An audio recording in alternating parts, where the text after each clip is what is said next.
Hi there, this is Rachel Jackson with Yum Healing Arts, and I am doing a couple videos this morning on aromatherapy and recovering from trauma. And in the last video, I gave you a quote from Asia Suler's book, Mirrors in the Earth, and I'm going to repeat it again here, just because I think it's so valuable, it's worth repeating. She writes in her book a definition of trauma that a teacher once gave to her, and it reads, "Trauma is anything that happens to you that violates your trust." Trauma is anything that happens to you that violates your trust. So I'm just going to let that land for a minute for you. It's really, I think it's worth reflecting upon, because there are so many moments like that in life, and then we don't really always recognize and acknowledge when we're going through something that's traumatic. We kind of might just shrug it off as, like, grow a thicker skin, or that's not worth, paying that much attention to. But really, what I like to teach about the Shen is that when we go through something that is traumatic, that is upsetting, sometimes the Shen, the spirit of the heart, will actually leave the body a little bit. And this is written in a few different texts on traditional Chinese medicine. Some practitioners will say that the Shen flies up to the heavens temporarily, or to source, and it's a means of protecting our dharma, our purpose, and the precious gift that is there, that's been given, that's been put in our heart for a reason. And that's why we're here, and to share that gift. And so it's very precious. In Ayurveda, they talk about it as the heart lotus, the heart flower. And in Chinese medicine, the heart spirit is associated with the flower as well, the season of summer, the flower of the plant. So flowers in nature have this element, or this aspect, where they're opening and closing incrementally as they are blooming. And when we go through challenging times, when we go through trauma, that heart flower might need to close a little bit. We might need to be pulling in a little bit. And that's very normal. It's important not to resist the inward movement, the inward aspect of our blossoming heart. And that inward movement is when we are able to learn something and heal and reflect and process, so that we can let it go and open a little bit more fully to the world and give our gifts a little bit more potently. So there are a couple of ways I like to think about this in terms of healing. So one of the quickest ways to call the Shen back into the body is through engaging the senses. So it is through the senses that engages our Shen, that aspect of self-awareness comes in and starts paying attention. It helps our self-awareness land here. So you may have experienced that when you taste really good food, or when you hear your favorite song, it calls you back to yourself, right? You feel more alive and present in those moments. So anything that engages the senses, whether it is touch, whether it is sound, whether it is taste, whether it is smell, our essential oils, our plants, or whether it is sight, looking for something beautiful, taking in the environment, the natural world all around us. All of those things can help call the Shen back into the body, and we become present. And that is where the healing happens. So we have to be present, we have to be grounded here in our bodies in order for anything to change, heal, or transform. So that is why it is so powerful. Sometimes I've witnessed someone open an essential oil, a bottle of essential oil, and you might see them, you might witness the actual moment their Shen comes back into their body and they cry, or they are filled with joy, or these amazing things happen in those moments when the aroma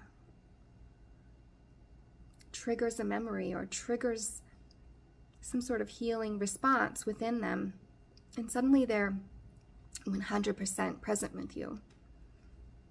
And all of the healing, the natural healing, starts to unfold from there. So another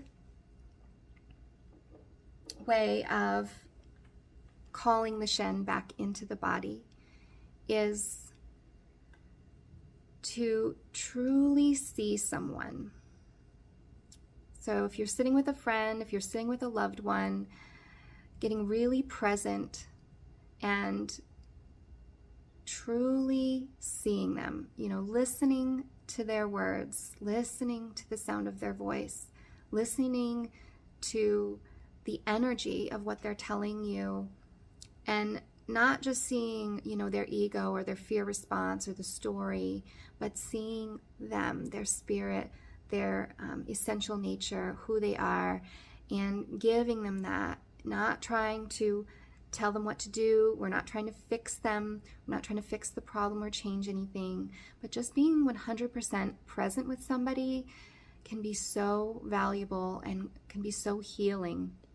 And if you don't have somebody to do that for you, what you can do is you can do it for yourself. You can put on an essential oil to help you land here, and then sit with yourself, whether it's meditation, just sitting with yourself and giving yourself that presence, being like, what do you need? What is it? What can I do for you? How can I hold space for myself right now? Doing that for yourself is really powerful as well. And if you don't feel capable, another thing you can do is go immerse yourself in the natural world. Go to some special spot. The nature will always hold space for you and see you for who you are, your essential nature. And that can be healing too, to feel seen, to feel held, to feel recognized, heard, acknowledged. Those are some of the ways that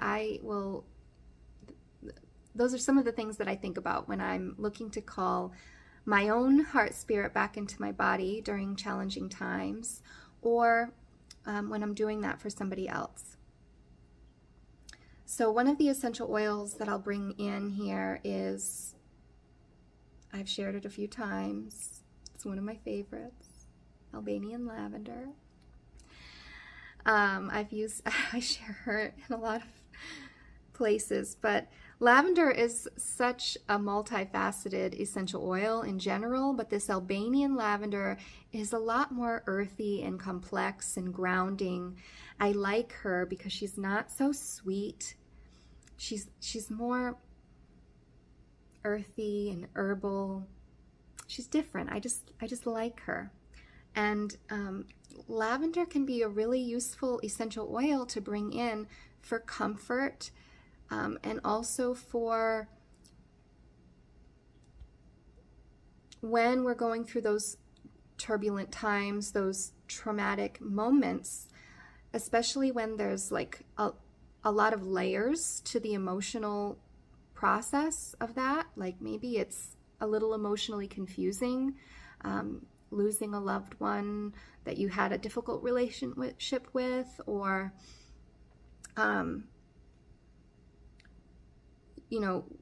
losing a friend who was important to you in certain ways, but again, like maybe there's layers of confusion, different types of emotions coming in that are kind of overwhelming for the mind, and trauma in general can kind of send us into that mental turbulent place. Like we kind of almost feel scattered, that mental turbulence, that overwhelm.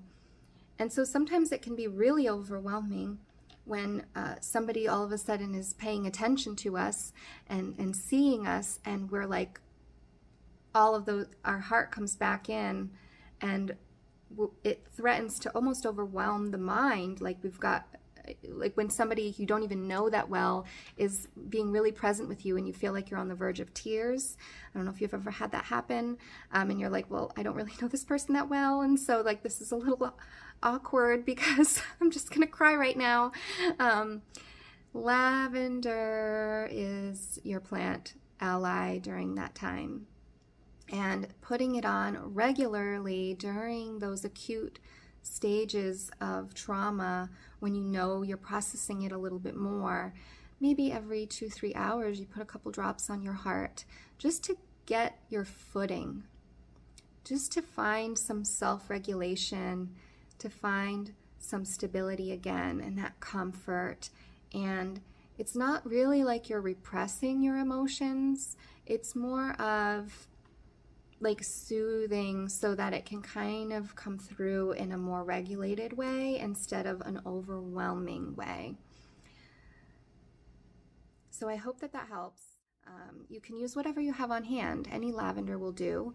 It's a great comfort during times of stress. And like I said, putting it on every 2 to 3 hours during the acute stages, maybe for a day or two, just because your body's going to metabolize the essential oil after about an hour or two. So it's helpful to kind of reapply a little bit more frequently for the first day or two, or for a day or two when you know you're processing it a little more heavily, just to get your footing and find some clarity, find that mental and emotional clarity where you can gain some insight to what is needed, bringing in your other practices as well, whether it's yoga, meditation, yoga nidra, getting a massage, going to therapy, whatever it is that you do that works for you, that's part of your self-care